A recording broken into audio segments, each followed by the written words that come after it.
J'espère que vous avez bien apprécié la journée. Pour commencer, au nom de l'association du Master de ressources humaines Design de Nancy, nous vous remercions finalement d'être présents à cette conférence quotidienne. Alors, pourquoi le thème des ressources humaines? C'est ce que nous avons choisi.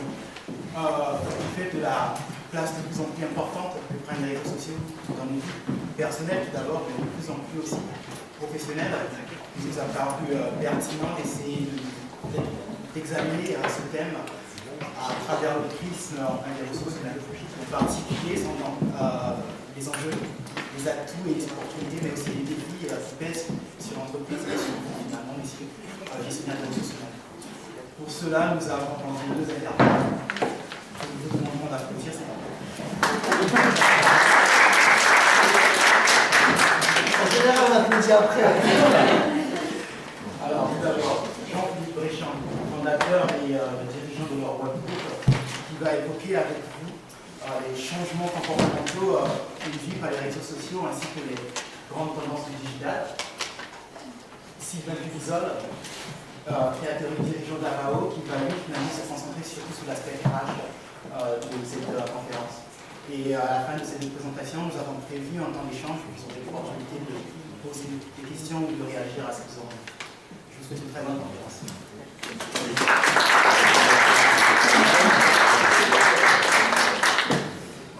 Il n'y a pas de micro, donc on va faire ça. Donc, donc c'est une conférence sur la technologie. Donc effectivement, on observe aujourd'hui qu'on est dans une tendance révolutionnaire au niveau des comportements d'achat, au niveau des comportements tout court. Et donc dans cette conférence, on va essayer de diviser ça en deux parties. Premièrement, on va partir du général avec moi et on va essayer de dégrossir un peu les grands traits de caractère et de comportement des utilisateurs, des postulants, des consommateurs grâce aux réseaux sociaux. Tout ce qui a changé, on va le voir. Et puis après, on ira dans le cas particulier, le cas concret, puisque vous êtes dans les ressources humaines, donc on va essayer de rester dans le domaine des ressources humaines. Alors déjà, on va commencer par le fait qu'il y a eu trois faits marquants, je dirais, qui vont un peu donner la tendance de cette conférence. Le premier, il date du 20 mai, voilà, j'ai pas de zapette, excusez-moi. Le premier, il date du 20 mai 2014, où BFM TV passe un reportage qui est paru anodin, et pour moi, ça ne l'est pas, c'est même scandaleux, mais ça prouve bien qu'il y a un changement de comportement sociétal. C'est quoi? C'est simplement qu'on se rend compte que le Bon Coin est en passe de devenir leader dans le recrutement d'artisans par rapport à Pôle emploi. Et pourquoi le Bon Coin?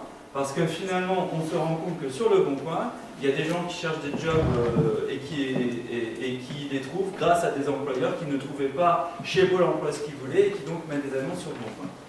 Pour vous donner un exemple, un cas très concret, j'ai un ami qui est dans les travaux publics, mais des petits travaux publics, qui fait des allées de garage. Il a cherché pendant 1 an chez Pôle emploi des gens avec les compétences qu'il recherchait. Il ne trouvait personne, il a mis une annonce sur le Bon Coin avec des photos de ce qu'il faisait. Il a eu pléthore de candidatures et il a fini par trouver l'équipe qui cherchait. Voilà. Donc ça, c'est la première tendance. Alors quand on interviewe le Bon Coin, le Pôle emploi va vous dire que finalement ils vont faire des partenariats avec des sites comme Quel-Job, le Bon Coin, parce qu'ils se rendent compte eux-mêmes qu'ils ne sont plus en phase avec le monde du digital. Ça, c'est le premier fait marquant. Le deuxième fait marquant, c'est que le recrutement, il devient participatif.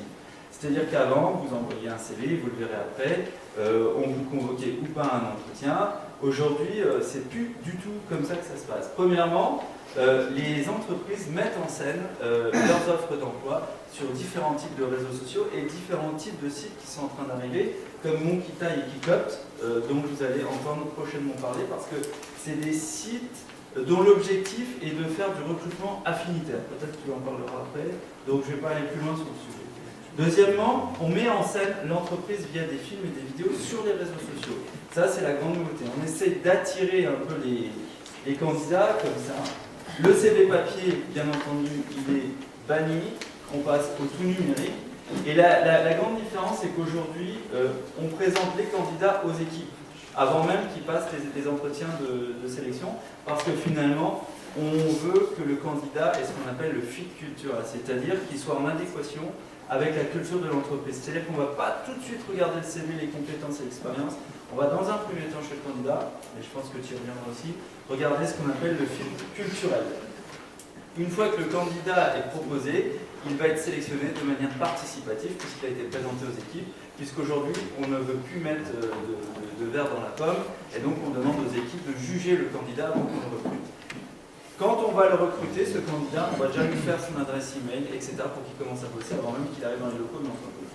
Donc déjà, il y a des nouveautés. Et ça se passe par exemple chez Michel et Augustin, qui est une entreprise finalement qui est fait jeune, dynamique, mais dont les entretiens de sélection sont drastiques, sont très complexes, et bien entendu le fil culturel est très important. Voilà, donc on y reviendra après. Donc en fait le contenu de cette tendance, de ces évolutions de tendance, ça reflète un peu ce que dit Dalai Lama, c'est-à-dire que si tu veux connaître quelqu'un, n'écoute pas ce qu'il dit, mais regarde ce qu'il fait. Et c'est ce que vont faire les recruteurs, c'est-à-dire que avant de vous écouter vous vendre, finalement, ils vont aller scanner toute votre existence sur l'ensemble des réseaux sociaux. Et il faut faire très attention parce que certains disent « je ne me mets pas sur les réseaux sociaux parce que je ne veux pas que tout le monde connaisse ma vie et mes petits travers ».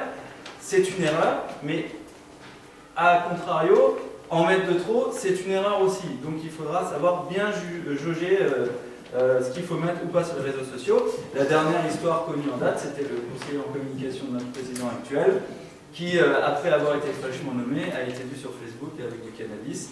Bon, bah, ça lui a pas enlevé son poste, mais néanmoins, ça a quand même fait polémique dans un milieu politique et un contexte économique très chahuté. Donc, il faut retenir un peu cette phrase parce que c'est ce qui va donner la tendance. Donc, ce qu'on peut comprendre aujourd'hui, c'est que la relation entre l'offre et la demande, eh ben, elle est transformée. Avant, on avait beaucoup d'intermédiaires qui venaient, par exemple, dans notre domaine d'activité, ça peut être des cabinets de recrutement, par exemple. Aujourd'hui, l'offre est beaucoup plus directe entre la relation est beaucoup plus directe entre l'offre et la demande. Et ça, c'est valable également pour les comportements de consommation. Et là, je vais un peu sortir du côté RH pour vous donner une tendance générale sur la manière dont vous allez consommer. D'ailleurs, ce que je vais vous dire, vous le savez déjà, mais vous allez juste vous en rendre compte. Voilà. Alors, pour rappel, quand on identifie un besoin, quand on crée un besoin, il y a quand même un modèle qui se met en place et qui a évolué. Quand on crée un besoin, soit on a besoin d'un produit, par exemple, j'ai besoin d'une voiture parce que j'ai besoin de me déplacer pour mon boulot, et donc il me faut acheter une voiture, soit j'ai un attachement à la marque, et donc j'ai besoin mettons une Renault, voilà. J'ai besoin d'une Renault pour aller à mon travail. Donc le besoin, déjà, il va être soit lié à un produit, soit lié directement à une marque. Et donc, le modèle qu'on va pouvoir établir sur cette notion et cette création de besoin, il est suivant. Dans un premier temps, je vais m'interroger sur mon besoin. Est-ce que j'ai vraiment besoin d'un véhicule pour aller à mon travail? Parce que mon travail, finalement, il n'est pas très loin. Peut-être je peux y aller en RER, peut-être je peux y aller en train, peut-être machin. Donc je vais me poser la question. Donc je vais aller sur des moteurs de recherche, sur les réseaux sociaux, je vais en discuter avec des gens qui vont au même endroit pour bosser le matin, etc. Est-ce que vous prenez plutôt le véhicule? Est-ce que vous prenez plutôt le train? Nous, on a l'habitude en Moselle, pour ceux qui vont au Luxembourg, c'est au frontalier au Luxembourg, etc. On va en discuter entre amis, et finalement, on va s'intéresser à tous les médias spécialisés, donc les revues transfrontalières, etc., les sites transfrontaliers qui concernent le sujet, pour voir si on a vraiment besoin d'un véhicule. Finalement, on va arriver sur l'idée qu'on a besoin d'un véhicule, donc on va devoir s'acheter un véhicule. Et donc là, on va se dire quel type de véhicule? Un grand, un petit, il faut que je prévoie l'avenir si j'ai des enfants, est-ce que j'aurai pas d'enfants tout de suite, etc. Donc on va aller sur les sites web, les réseaux sociaux, sur les sites coopératifs, les médias spécialisés, et on va chercher ce fameux véhicule dont on aurait besoin qui correspondrait bien à nos besoins. Mais pour le coup, on n'a toujours pas d'avis sur ce qu'on veut. Une fois qu'on est d'accord sur le fait qu'on va s'acheter une Renault, et bien là, avant, on allait directement chez notre concessionnaire qu'on connaît, parce qu'il a vendu des voitures à nos parents, à nos copains, etc. On nous l'a recommandé. Là, on va faire une recherche sur le Bon Coin, sur les sites de la marque, etc., pour trouver le véhicule le plus rapidement disponible, avec les options que je veux, et au prix que je souhaite. Donc, on a de plus en plus de possibilités de comparer, de se déplacer, etc. Bon, la grande nouveauté, c'est que avant, je m'arrêtais là, j'achetais mon véhicule, et puis bon, je partais, voilà, ça y est, j'avais rempli mon besoin. La grande nouveauté, c'est qu'avec les réseaux sociaux, je vais avoir besoin de mettre la photo de mon véhicule sur Facebook et avoir beaucoup de likes pour être sûr que j'ai fait le bon choix. Et ça, c'est expliqué par le fait que j'ai pas un portefeuille extensible, de moins en moins d'ailleurs, et que par conséquent, chaque achat doit être mesuré. Et j'ai besoin d'avoir le sentiment de mes amis ou des amis de mes amis pour être sûr que j'ai fait le bon choix et valider mon acte en toute âme et conscience. Voilà. Donc c'est pour ça que, bien entendu, vous avez en ce moment sur Facebook des gens qui n'arrêtent pas de mettre ce qu'ils bouffent à midi ou le soir. J'ai jamais compris cette tendance, mais en tout cas, c'est pour être sûr que, bon, bah, par rapport à leur régime ou par rapport à leur capacité, ils veulent expliquer qu'ils mangent bien, ils veulent que leurs amis les valident. Donc déjà, c'est une grande tendance. Et là, on voit bien qu'on arrive dans un espèce de contexte participatif, que finalement, on n'est plus libre de nos choix, on a besoin de la validation de notre entourage. Et ça, vous le verrez également, donc ça va expliquer cette grande tendance dans le recrutement. Donc, avant, on avait une attitude très linéaire, finalement. Je savais que je voulais une Renault, j'allais l'acheter chez mon concessionnaire favori. Aujourd'hui, on a une attitude très anarchique parce que à tous les stades du modèle du besoin, finalement, je vais être sollicité. Ça veut dire quoi? Vous, les entreprises, c'est pas parce que vous avez un candidat qui va forcément venir chez vous, parce qu'il va avoir plusieurs offres d'emploi. Alors moi, je disais, quand j'étais un peu plus jeune, et je disais, mais quelle bande de feignasses, les mecs, on leur propose des entretiens, ils ne viennent pas. Parce que ça arrive souvent. Et on se rendait compte qu'en fait, voilà, l'offre, elle est diverse et qu'avec les réseaux sociaux, on a tellement accès à l'information que c'est probable, quand vous êtes entrepreneur ou DRH, que vous ayez des candidats qui ne viennent pas à vos entretiens parce qu'ils vont être sollicités à tous les stades du besoin. De la même manière, eh bien, quand vous allez postuler dans une entreprise, eh bien, vous allez voir que finalement il y aura tellement de candidatures et le DRH aura tellement de possibilités de voir tellement de types de candidats différents et de profils différents que non seulement vous ne pouvez plus trop tricher sur ce que vous faites, ce que vous êtes et vos compétences, mais en plus, voilà, vous allez avoir une concurrence un peu plus exacerbée puisque mondiale. Voilà. Donc, ce qu'il faut comprendre, c'est qu'aujourd'hui, on a de multiples canaux d'offres possibles et de demandes possibles. De nombreuses phases de décision et de concertation, ça veut dire que vous, le DRH, va falloir maîtriser tous ces stades de la concertation, que tout se fait par recherche de mots-clés. Donc dans vos offres d'emploi, il va falloir être intelligent et utiliser ce qu'on appelle les tags, mais on est sur un modèle aléatoire et chaotique et qui reste social. Donc ça veut dire que non seulement vous allez devoir veiller à avoir une entreprise qui donne envie de venir, mais en plus qui est bien notée. Voilà, ça c'est important. De la même manière, quand vous allez postuler, vous le verrez après, vous allez devoir avoir beaucoup de gens qui vous recommandent. Donc c'est pour ça que vous voyez arriver sur LinkedIn, sur Viadeo, des systèmes de recommandation. Voilà. Parce qu'aujourd'hui, on est dans un process totalement social. En conclusion, le digital, on le part sur les structures institutionnelles, voilà, dans le processus de recrutement. C'est-à-dire que c'est fou, mais moi je suis dans le digital, je reçois encore des CV sans lien sur les réseaux sociaux du candidat. Voilà. Les entreprises, elles utilisent tous les supports digitaux et vont vouloir privilégier le fil culturel, ça c'est important. Donc c'est-à-dire qu'avant vos compétences et votre expérience, assurez-vous d'être en adéquation avec la culture de l'entreprise. Ça c'est important. Et le process de création du besoin et le processus d'achat vont suivre exactement la même tendance digitale, à savoir un modèle totalement chaotique, anarchique et social. Donc ça veut dire que aujourd'hui les entreprises sont obligées de s'adapter à un nouvel écosystème qui est l'écosystème du consommateur ou du candidat hyper connecté. Et encore, dans le schéma que vous voyez, j'ai oublié un nouveau venu qui s'appelle Periscope, dont vous allez également entendre parler, puisqu'il permet de diffuser de la vidéo en stream sur Twitter. Et donc ça va faire partie des stratégies que les entreprises vont devoir utiliser pour se rendre attractives. Voilà. Donc première tendance qu'on observe, c'est la mobilité. Aujourd'hui, avec des sites comme Jobs Around Me par exemple, on est obligé de géolocaliser un peu nos offres parce que les candidats aujourd'hui ils se déplacent avec un téléphone et le téléphone aujourd'hui c'est ce qui fait tout. Donc il va falloir toucher le candidat sur son mobile, donc il va falloir que les entreprises s'adaptent à ça. Alors je disais en 2011 déjà, sur une étude de Morgan Stanley, je disais vous allez voir qu'en 2014 il y aura beaucoup plus de mobinautes que d'internautes. C'est aujourd'hui le cas, on est quasiment à 50-50 et on est en passe de passer à 60-40. Donc ce qui explique qu'aujourd'hui, moi dans mon business, voilà, ça je vous montre, ça s'appelle des balises e-beacon. C'est-à-dire qu'aujourd'hui, on sait aller chercher le consommateur, c'est-à-dire dans les années 2000, on envoyait les gens sur Internet. Aujourd'hui, on essaie de les ramener dans les magasins. Et une fois qu'on les amène dans les magasins, on les guide dans les linéaires où on provoque l'acte d'achat via des bons d'achat qu'on envoie sur le téléphone mobile. Donc retenez bien ça c'est des balises Bluetooth e-beacon. C'est-à-dire que c'est mis dans les magasins et vous arrivez avec votre mobile, il y a une appli. Je pourrais vous faire une démo tout à l'heure si vous voulez. Et quand vous arrivez là, on vous envoie des messages sur votre mobile pour vous guider. Voilà. C'est comme ça qu'on augmente les paniers d'achat moyens de nos consommateurs. Alors là, on en est au tout début en France. Aux États-Unis, on n'est pas encore au stade de la maturité, mais on a déjà dépassé le stade des early adopters. Et donc aujourd'hui, eh ben voilà, vous allez entendre parler de ça.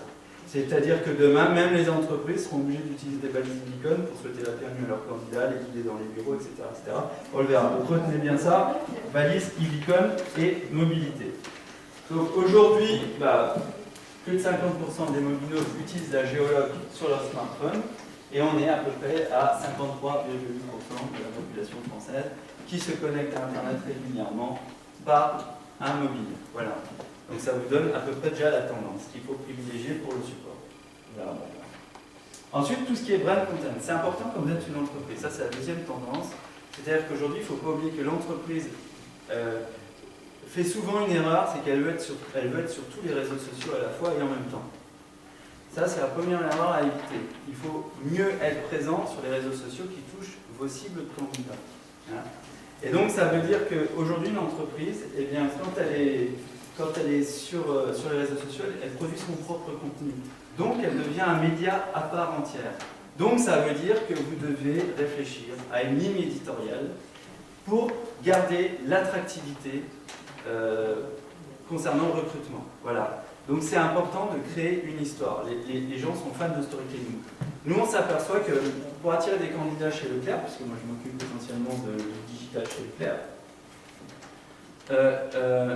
on s'aperçoit que nos consommateurs ou nos candidats sont plus attirés par le fait qu'on parle du magasin et de la vie de l'entreprise et qu'on mette en avant les personnes qui ont un savoir-faire plutôt que de mettre en avant la puissance financière du groupe, son développement et les offres commerciales qu'on est capable de faire moins cher que nos confrères de la grande distribution.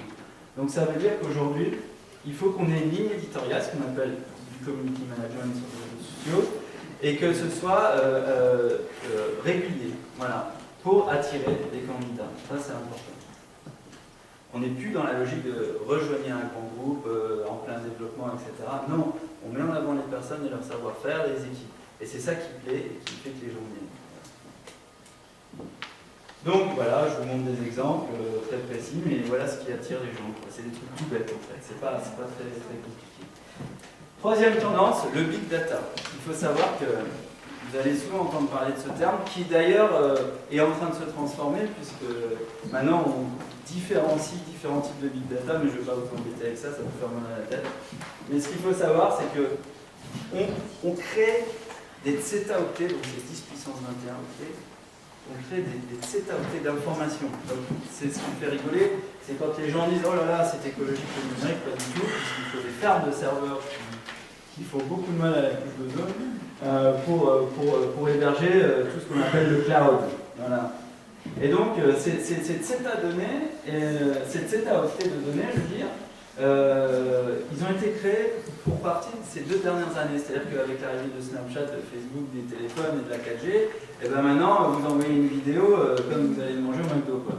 Sauf qu'il faut se rendre compte que c'est quand même des données très importantes, et que aujourd'hui, elles sont émergées à droite et à gauche, et que voilà, il faut des tonnes de serveurs pour les héberger. Mais ce qui est intéressant, c'est que ces données-là, elles sont utilisées pour de l'analyse. Nous, chez Leclerc, on analyse tous les emails que vous lisez, on analyse tous les SMS que vous recevez et que vous ouvrez, de manière à vous proposer des offres personnalisées ou faire sur ce qu'on appelle sur Internet du retargeting intelligent. Voilà. Donc vous êtes pisté. Alors tout le monde me dit oui, non mais moi je suis pas sur les réseaux sociaux, j'ai pas envie d'être pisté, voilà, je vais dans l'Arzac et je serai bien tranquille. Sauf que vous avez tous une carte bancaire, vous avez tous au moins une carte de fidélité et vous êtes déjà tracé. On vous connaît déjà. Donc voilà, ça c'est ce qu'il faut savoir. Donc pourquoi je vous dis ça? C'est parce qu'on va utiliser ces données pour créer vos profils, pour vous profiler. Donc vous avez tout intérêt en tant que candidat à être intelligent sur la manière dont vous allez vous présenter sur tous ces réseaux et faire gaffe à ça. Mais d'autre part, les entreprises vont devoir faire une veille technologique sur ce qu'on dit d'elles pour garder leur potentiel attractif. Donc pour info, je ne sais pas si vous savez quelle est l'entreprise qui a tous les marchés en ce moment de réseaux souterrains et aériens dans les grandes villes comme Toronto. Alors tout le monde en général me dit c'est la SAD ou alors c'est Bouygues ou des entreprises de TP. Eh bien pas du tout. En fait, les entreprises qui ont tous les réseaux sont souvent des entreprises d'informatique. Donc IBM sous-traite à des entreprises de TP parce qu'ils ont tellement de données sur les foyers qu'ils sont capables de concevoir des schémas de réseau, d'adduction d'eau, de gaz, etc. De manière intelligente, qui fait que quand il y a une panne quelque part, ça n'embête pas tout le réseau. Voilà. Donc aujourd'hui, on confie ce type de marché à des entreprises qui savent gérer correctement de la big data. Voilà. Donc ça veut dire qu'aujourd'hui, vous n'êtes pas des candidats, vous n'êtes plus des êtres humains, vous êtes une somme de données qu'on va analyser. Ça me fait plaisir quand même. Voilà. Ensuite, quatrième tendance, vous la connaissez puisque vous êtes tous accro à ça, c'est les réseaux sociaux. Donc pareil, il y a de multiples réseaux sociaux, il y a des réseaux professionnels, il y a des réseaux plutôt jeunes comme Snapchat, il y a des réseaux plutôt qui ont tendance à vieillir comme Facebook, il y a des réseaux entre guillemets élitistes comme Twitter et puis donc maintenant Periscope, etc. Et puis il y a des réseaux vidéo, YouTube, etc. Mais ce qui est intéressant, c'est de vous, en tant qu'entreprise, de qualifier vos besoins et d'aller sur les réseaux dont vous avez besoin. Par exemple, si je suis dans la mode, j'irai plutôt sur Pinterest que sur Twitter, par exemple, etc., etc. Donc, qualifier ça, et puis après, il faut savoir qu'aujourd'hui, le réseau social, c'est la plupart des Français, c'est vecteur de business, mais c'est surtout que nous, publicitaires, on fait des classements des marques sur les réseaux sociaux en fonction de leur attractivité. Donc, vous voyez que Leclerc est en haut de la... Bon, c'est vrai que, voilà, c'est tout, je fais juste remarquer. Voilà. Donc, c'est important, on fait des classements sur les marques dont on dit plus de bien. Aujourd'hui, sur les réseaux sociaux, on n'est plus à l'accepter ou pas, on doit y aller, ça c'est un fait. On n'en est plus à accepter les réseaux sociaux dans notre vie, on est à savoir les maîtriser. Voilà. C'est ce qu'il faut retenir des réseaux sociaux. D'accord ? Mais en général, nous on le voit bien, chez Leclerc, c'est devenu notre premier canal de relation client. Parce que la proximité avec l'enseigne est tellement réduite que les gens n'hésite pas à venir nous voir pour nous dire voilà, ça va pas, ça va bien. Et quand ça va bien, à nous faire de la pub. C'est ce qu'on appelle l'advocacy. Voilà. Donc pareil, dans le recrutement, il faut faire... voilà. Donc je vous montre par exemple aussi des exemples que j'ai pris là sur Facebook le mois dernier, où effectivement les gens se vendent sur Facebook, ou alors trouvent pour d'autres des candidats potentiels. Donc c'est-à-dire que si j'étais cabinet de recrutement, j'irais plutôt dans une niche de marché parce que le recrutement à tout va, aujourd'hui, il est assuré par le biais de l'advocacy. Voilà, ça c'est un exemple. Je vais vous montrer un autre exemple. Cinquième tendance, les gens sont tous connectés et leurs appareils sont tous connectés. C'est-à-dire que aujourd'hui, votre frigo va être connecté à votre drive, Samsung ne fait pas en passant. La VOD, on va y la télé, donc aujourd'hui on va moins au cinéma et on regarde plus la VOD, c'est plus simple. On a 1,7 mobile par foyer, donc par personne je veux dire. C'est-à-dire qu'on a au minimum un mobile et une tablette. Voilà, d'ailleurs ce qui explique que beaucoup de couples ne se séparent parce que le soir en général ils mettent la télé en fond et puis chacun sur leur tablette. Donc c'est assez intéressant, ils s'envoient des SMS ou chat sur Facebook pour se parler alors que c'est pas à côté. Mais non, mais c'est un changement de comportement qui est intéressant. Il y a de l'avenir dans la rencontre, et la rencontre c'est aussi dans les donc on en est même à imaginer de mettre des puces RFID dans les nouveau-nés, donc c'est en train de passer au niveau de l'Europe, pour ne plus les perdre. Donc c'est-à-dire que vous implantez une puce, et demain, votre empreinte digitale est déjà un moyen de connecter au téléphone, mais demain, votre doigt sera un moyen de payer également. Très rapidement, ça va arriver. Donc ça veut dire que ce qui est génial, la bonne nouvelle, c'est qu'on vous coupera la main pour vous voler votre carte bleue. C'est une bonne nouvelle, non ? Ça pourrait être la reconnaissance oculaire, ça pourrait être... Ouais, c'est ça. Enfin, des fois, c'est judéo-chrétien, les bandes sont rois au royaume des légions. Voilà. Sixième tendance, et ça vous allez le voir dans les RH, c'est la gamification. Donc ça c'est un terme dont vous allez souvent entendre parler. Alors la gamification, ça remonte au 6e siècle avant Jésus-Christ, donc c'est pas récent, hein. C'était un roi qui s'appelait Attis, donc qui était le roi des Libyens, qui a eu un problème de famine et qui un jour s'est dit comment je vais pouvoir nourrir tout mon peuple. Il a trouvé une idée géniale, il s'est dit bah voilà, c'est simple, on va un jour manger et un jour on va jouer. Donc c'est comme ça que les jeux comme les osselets sont arrivés, etc.